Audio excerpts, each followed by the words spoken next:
First at 5, Wayne County Prosecutor Kim Worthy will announce on Monday morning whether she will charge 2 cops with assault. One case involves the officer kicking a carjacking suspect, the other an Inkster cop punching a man during an arrest. Only on 7, new information on that Inkster case. Yeah, 7 investigator Jim Kurtzner here now. Jim, you did the exclusive interview with the officer yesterday who threw those 16 punches. You've got new information for us now. We do indeed, and here it is. We've obtained the police reports from 6 Inkster police officers.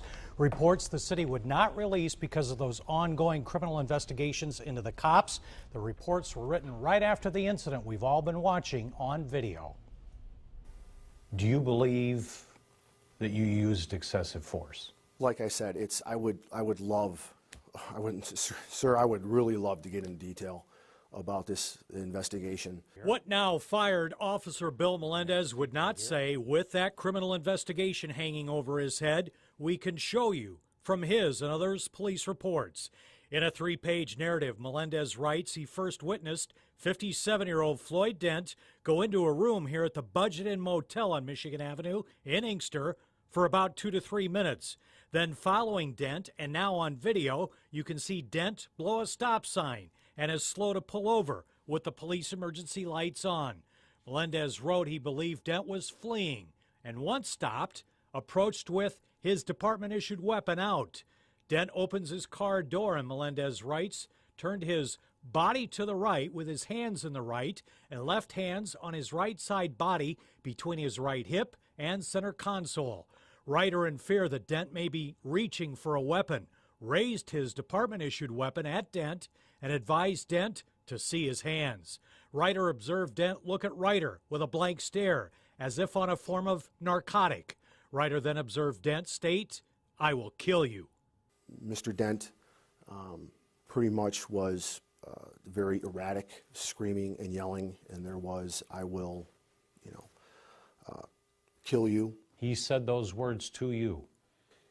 He was saying those words. Melendez would not say any more in detail in our exclusive interview, but in his police report he writes that auxiliary officer Zeleninsky grabbed Dent's left arm and pulled him to the ground. Melendez placed his arm around Dent's upper body in an attempt to control him and writes that Floyd Dent bit down on Ryder's left forearm. Ryder then attempted to place Dent in a hold, at which time Dent stated, "I will bite you again." And this is where the video shows the worst of the confrontation, and Melendez's written report states, Ryder, in fear of being bit and unaware if Dent had any diseases, struck Dent several times with a closed right fist to Dent's right side facial area. A doctor would later find Floyd Dent had a cut and a fractured orbital. Melendez had retting and swelling where he was bitten under 4 layers of clothing on his arm, he wrote. 2 other officers on the scene write their own accounts about using a taser 3 times to finally get Dent into handcuffs. And Melendez writes he illuminated the undercarriage of the passenger seat and observed a clear-tied plastic baggie containing white in color rocky substance of suspected crack cocaine. It would later test positive at the Inkster PD. When Floyd Dent went to court, a judge tossed out the charge of assaulting and resisting, but the possession charge remains. And his attorney said Dent passed a lie detector, that the crack was not his. Have you ever planted evidence? No. Have you ever lied in your job as a police officer, in a police report or otherwise? Never in a police report, never under oath.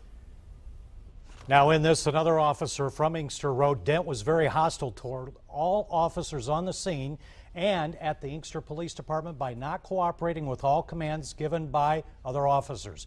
Only on 7. We're going to show you what they wrote in these next hour at 6. As we said last night, Melendez went public because he says he was fired by city officials for not having all the facts and buckling under political pressure. He was not moved off the streets right after this happened.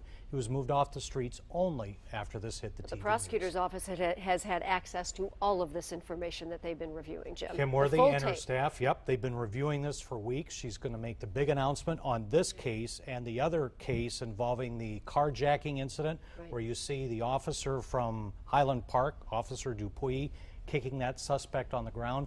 Kim Worthy will put out the fires of speculation whether she's going to issue charges on Monday morning. There's been some national attention on some of these stories, both, so we'll yes. see. Yeah, Jim, thank you so much.